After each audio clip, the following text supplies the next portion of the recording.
নমস্কার, আমি সুদীপ্ত। রংধনু গার্ডেনে সবাইকে স্বাগত জানাই।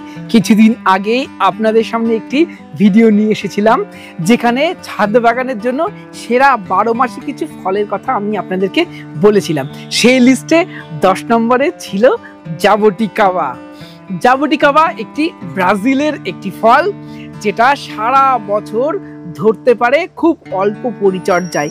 আমাদের বাংলার ওয়েদারেও, বাংলার মাটিতেও এই জাবটিকাবা খুব সহজে ভালো রেজাল্ট দিচ্ছে। তবে ইনিশিয়াল স্টেজে এর পরিচর্যার একটু করতে হয় আপনাকে।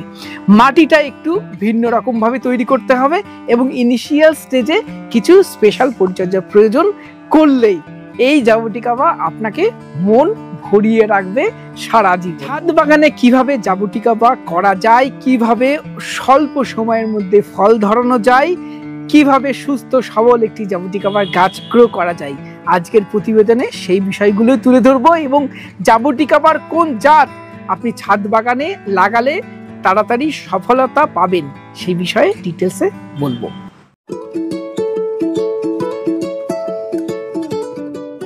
মার্কেটে জাবটিকাবার অনেক ভ্যারাইটি রয়েছে, তার মধ্যে সবথেকে বেশি পপুলার হচ্ছে 3টে ভ্যারাইটি, একটা সাভারা, একটা রেড হাইব্রিড আর একটা স্কারলেট। সাভারা দিয়ে শুরু করি। সাভারার খুব ভালো ভ্যারাইটি এবং সাভারা থেকেই মিউটেট হয়ে হয়ে অন্যান্য ভ্যারাইটিগুলো তৈরি হয়েছে। এর সাথে সাভারার ফলন প্রচুর, কিন্তু সাভারার প্রবলেম হলো অনেকটা সময় নাই সাভারাতে ফল আসতে। প্রায় 10-12 বছর সময় লেগে যায় একটা সাভারা জাবটিকাবাতে ফল আসতে। আপনারা যদি অনেক ম্যাচিওর গাছ পান, 9-10 বছরের গাছ পান, তাহলে অবশ্যই সাভারা নিতে পারেন। আদারওয়াইজ অল্প দিনে ফল পেতে আপনাকে যেতে হবে হয় রেড হাইব্রিডের দিকে, আর না হলে স্কারলেটের দিকে। রেড হাইব্রিড যেটা বলি, এটা সিডলিংয়ের চারা মোটামুটি ভালো পরিচর্যা পেলে 4 বছরের মধ্যে ফল হবে এবং গোড়াটা যদি মোটা হয় তাহলে খুব তাড়াতাড়ি ফল আসবে। এই যে গাছটা দেখছেন, এটা হলো রেড হাইব্রিড জাবটিকাবা।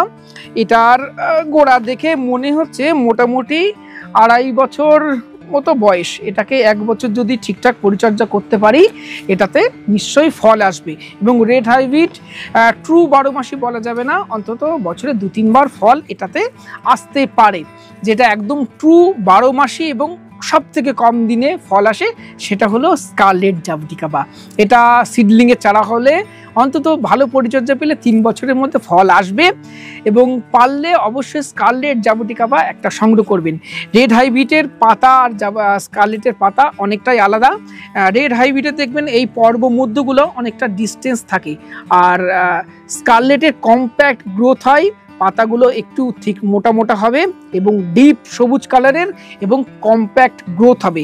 আর রেড হাইব্রিডের কি হয়, একটু টল গ্রোয়িং হ্যাবিট রয়েছে। স্কারলেটের কিন্তু এই টল গ্রোয়িং হ্যাবিটটা থাকে না, একটা একদম কম্প্যাক্ট গ্রোথ হয়। ছাদ বাগানের জন্য একদম আদর্শ হলো স্কারলেট জাবটিকাবা। আমার কাছে স্কারলেট জাবটিকাবা নেই, রেড হাইব্রিডের ম্যাচিওর চারা একটা সংগ্রহ করেছি।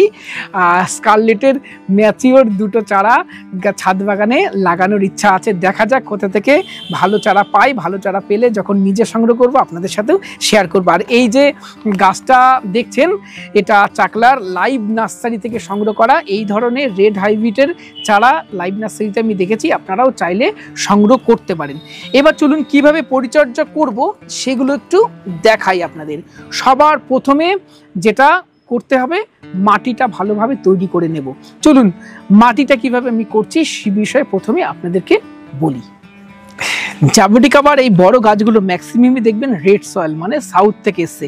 এবং রেড সয়েল একটা চমৎকার জিনিস, খুব ভালো যে এটা ড্রেনেজ সিস্টেমটা খুব ভালো হয়। জল দেওয়ার সাথে সাথেই অতিরিক্ত জল বেরিয়ে যেমন যায়, তেমনি ময়েশ্চারটাও খুব সুন্দর ধরে রাখে। আমরা চেষ্টা করেছি জাবটিকাবার জন্য একটা সুপার ওয়েল ড্রেন সয়েল তৈরি করতে, যে মাটিতে জল একদম ধরে রাখবে না। এজন্য আমরা 6 ভাগ নিয়েছি বেলে দোআঁশ মাটি, 2 ভাগ নিয়েছি ভার্মি কম্পোস্ট, 1 ভাগ নিয়েছি বিল্ডিং তৈরি করা লাল বালি, যাতে ড্রেনেজ সিস্টেমটা খুব ভালো থাকে, আর 1 ভাগ আমরা নিয়েছি সিন্ডার। এই সিন্ডার যারা পাবেন না তারা ধানের চিটে ব্যবহার করতে পারেন অথবা পারলাইটও ব্যবহার করতে পারেন। আমার কাছে সিন্ডার ছিল তাই সিন্ডার ব্যবহার করেছি, কেউ চাইলে ধানের চিটে ব্যবহার করতে পারেন। তাহলে 6 ভাগ বেলে দোআঁশ মাটি, 2 ভাগ ভার্মি কম্পোস্ট, 1 ভাগ নেব বিল্ডিং তৈরি করা বালি অর্থাৎ ওই লাল বালিটা, আর 1 ভাগ নিয়েছি সিন্ডার। এই মাটিটা আমরা এইবার ব্যবহার করব। আর গাছটা প্রথমেই আমরা অনেক বড় পটে দেব না, আমরা এই 12 ইঞ্চি একটা টবে আমরা দেব, কারণ বেশি বড় গ্রো ব্যাগ বা হাফ ড্রামে দেওয়া মানে কিন্তু বেশি খাবার, বেশি জল, আর বেশি জল দিয়ে ফেললেই কিন্তু গাছের নানান সমস্যার সম্মুখীন হতে পারে। এবার আমরা এটা এই প্যাকেট থেকে আলাদা করে নেব, করে নিয়ে রুট বল যেন একটুও ক্ষতি না হয় সেরকম দেখে আমরা গাছটা সুন্দরভাবে মাটিতে বসিয়ে দেব। এই গাছটা এই টবেই আমরা আরো কিছু মাস রাখবো, 5-6 মাস রাখবো, তারপরে ডেভেলপ করলে গাছটাকে একটা বড় গ্রো ব্যাগের মধ্যে আমরা শিফট করে দেব। এবং কখনোই জাবুটিকাবাকে প্লাস্টিকের টব বা হাফ ড্রামের মধ্যে শিফট করবেন না। আমি দেখেছি এই প্লাস্টিকের টব বা হাফ ড্রামে জল নিকাশি ব্যবস্থা ভালো হয় না, অতিরিক্ত জল বেরোতে চায় না এবং গাছ নষ্ট হয়ে যায়। হয় মাটির টবে করবেন, অথবা আপনারা এই যে গ্রো ব্যাগ দেখেছেন এই গ্রো ব্যাগে করবেন। এবং আপনারা অনেক ভিডিওতে আমাকে কমেন্টে জিজ্ঞাসা করেন এই গ্রো ব্যাগ কোথা থেকে নেওয়া। এই গ্রো ব্যাগগুলো রেজাল্ট খুব ভালো, আমি বলেই দিই কোথা থেকে নিয়েছি। গো গ্রিন লাইফ বকুল, অর্থাৎ আমাদের বকুলদার থেকে এই গ্রো ব্যাগগুলো নেওয়া। আমি স্ক্রিনের বকুলদার নাম্বার দিয়ে দিচ্ছি, আপনারা চাইলে এই গ্রো ব্যাগগুলো নেওয়ার জন্য বকুলদার সাথে কন্ট্যাক্ট করতে পারেন। খুব ভালো রেজাল্ট গ্রো ব্যাগের আমি পাচ্ছি, সেই জন্যই আমি আপনাদের সাথে শেয়ার করলাম। এবার দেখুন গাছ লাগালাম, প্রথমে আমরা একটু প্রুনিংও করে নেব। দেখুন জাবুটিকাবার কিন্তু মেন ট্রাঙ্কে মোটা করতে হবে, এবং মেন ট্রাঙ্ক যদি মোটা না হয় ফল ভালো আসবে না, বা ফল কিন্তু মেন ট্রাঙ্কেই আসে।